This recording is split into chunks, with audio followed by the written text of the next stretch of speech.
Good morning, friends. Welcome back to Astrology Today and Tarot. My name is Mel Rose. This is the Tarot portion in the second half of my daily astrology vlog, which you can check out on my other channel, Astrology Today with Mel Rose. Over there, you'll find a description of the day's astrology as I have spelled it out here.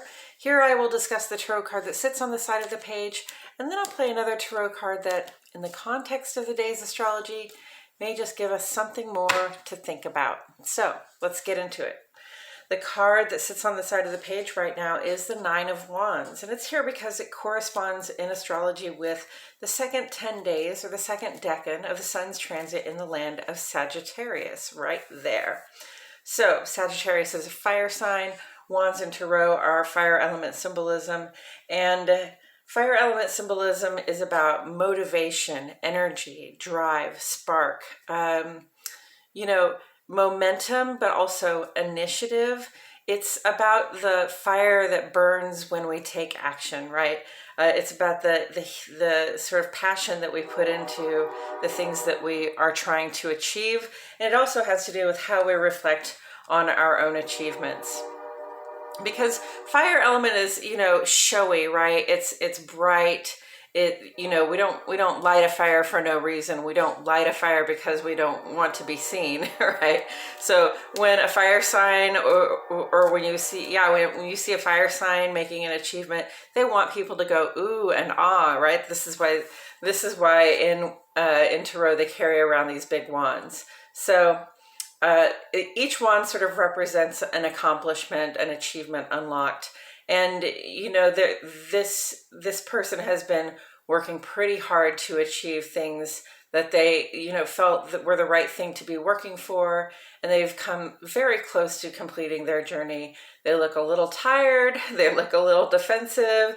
They look a little bit like, maybe I ought to just go ahead and get this thing done before somebody comes over here and knocks over all my wands, right? So that's sort of the feeling. It's that moment when you stop and you're tired and you're like, man, I could use a break, but I'm really almost done. So I'm going to go ahead and keep going. That resilience that comes in, that endurance, that stamina, that sort of sense of constance that comes in and says, we're going to go ahead and complete this goal. That's where we're at with the Nine of Wands. And with that said, I'm going to turn this over. Oh, the Nine of Swords. Okay, so 9 and 9. So still, close to the end of a cycle. The pip cards in the Tarot go from 2 to 9, 2 to 10, and then you go back to 1 or you move on to royalty, right? So the Nine of Swords here is really a card about struggling with mental anxiety. We've got too many things on our mind. It's keeping us up at night. It may be giving us headaches. We may be in physical, mental, and or emotional pain due to this situation that we cannot stop thinking about. And, maybe we can't stop thinking about it because it's a really bad situation and we need to figure out a way to solve it. And then maybe we can't stop thinking about it just because it hurts so much, or we feel so embarrassed, or we feel so mistreated, or we feel so misunderstood, or we just, we did something that, in hindsight did not seem like a very good idea to do, right? So there are lots of reasons to have anxious thoughts that keep you up at night, but always remember that when you are losing sleep, sleep is a part of personal hygiene, okay? So if you're losing sleep, then you are not functioning at your best during the day. If you're losing sleep, if you are spending all of your time ruminating or worrying, especially about something that you cannot do anything about, then you're really just doing that as in detriment to your actual physical health. And mental health is physical health too, friends. So we have to make it so that we can sleep. And I'm not here to tell you how to get to sleep, right? But there are lots of good methods for dealing with rumination. There are lots of good methods for sort of figuring out how to put down the things that your brain keeps taking up and having to walk through the whole process again and again. And, some of them would be maybe read a book, try meditation, try, breath exercise where you focus on your breath. There are some really good beginner pranayama videos on YouTube that I like to watch. I love doing pranayama. It really helps me get into my body and let go of what's going on in my mind. And pranayama is just breathing techniques that I think originate in India.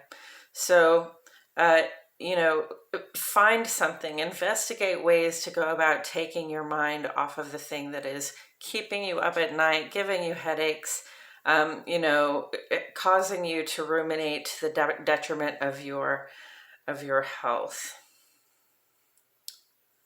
And if it's something that you maybe you don't know what you're going to do about it, but it is a problem you have to solve right now, now's the time to ask for help. Okay? Reach out to a friend. You don't have to go it alone. If you don't have a friend who can help you, find an institution that can help you. Find the leader of an institution that can help you. I hate to tell people to go to church, but I live in Arkansas, so when people are down and out, they go to church to see it. They go to churches to see if they can get a bill paid or get some food for their family, that kind of thing. So just reach out for help. It is available to you. It may not be fun to ask for it, but it would sure be a load off of your mind, right? And then you could take care of yourself and get some sleep. So when it comes to swords, I'm looking at Mercury, because Mercury is the air. Jupiter is god of the skies, actually. So Jupiter to me talks a little bit about how these anxieties can multiply, right? Like something starts off small, but because we're not taking care of it, or we don't know who to ask for help, or we just don't know how to stop, sort of get out of this loop of analysis about things that we can't do anything about, then our worries will tend to multiply, because then we're not functioning at our best, and then when we're not functioning at our best, we have more things to worry about. So understand that Jupiter is in Pisces. It's going to go into Aries around solstice, so Jupiter in Pisces is saying, have some compassion for yourself, okay? No matter how bad you feel about whatever situation it is, you have to have some compassion and love for yourself. You have to take care of your human body. I'm a big fan of saying that the body, take care of the body, and the heart and mind will follow. So really do what you can for yourself to help yourself be able to at least rest easy at night, okay? And then Mercury is in Capricorn. Moon is opposite to Mercury today, and there's this T square with Chiron. It's that shape, but it's here on the page. And Moon opposite Mercury is a time when our feelings can be clouded. Not our feelings, our thoughts can be clouded, our judgment can be a little cloudy, and it's not a good time to really make any abrupt changes to the plan you've already laid in place, just because your feelings are sort of clouding your judgment. It is a good time to be catching up with loved ones. But then Chiron here comes in and says, yeah, this square aspect may bring in some actual contention among us and our loved ones.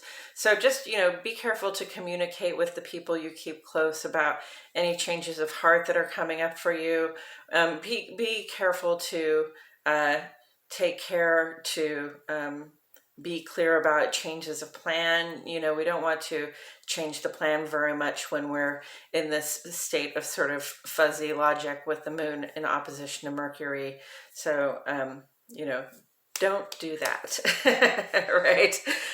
Or do that. Please go ahead and communicate with people when you do feel the impulse to make a change to the plan, and be willing to have the conversation, with your heart open and your compassion on, not just for yourself but for the other person. And putting these together, I've got the Nine of Wands and the Nine of Swords. Just a little more way to go now, right? In both cases, there's a 9, there's a 10, and then you start over again, or you move on to royalty. But that's the 10 is the end of the story. So, the good news is, if you are losing sleep, if you are awake all night, if you are very anxious, tired, worried, having headaches, that kind of thing, you won't have to be doing this for very much longer, okay? And that's because you're probably going to find a way to help yourself get grounded, right? Remember, you need a grounding practice. You're going to find a way to help yourself stop ruminating and worrying. You're going to ask for help if you need it. And so the same here on the Nine of Wands side. This is a little stressed out looking too. Not as anxious, because this one feels they have agency and this one does not, right? So this one looks a little defensive and stressed out, but they know how to ask for help if they need it. And they also know, just how far off their goal is, where this person may not be able to see that, this situation doesn't last forever. So when you're at the 9, the situation you're in is not lasting forever, okay? And maybe that's why we're tripping here a little bit. Maybe it's a future trip about like, oh no, we're at the end of this cycle and now I'm going to have to start over with something else, right? But if it feels like this, then it's time to make a new start. It's time to tie up the loose ends you have now and be ready to make a new start. And I believe that's all I have to say about it today, friends. Thank you so much for joining me. I truly appreciate your presence here. My name is Mel Rose, and I'll see you all back here tomorrow for more Astrology Today and Tarot.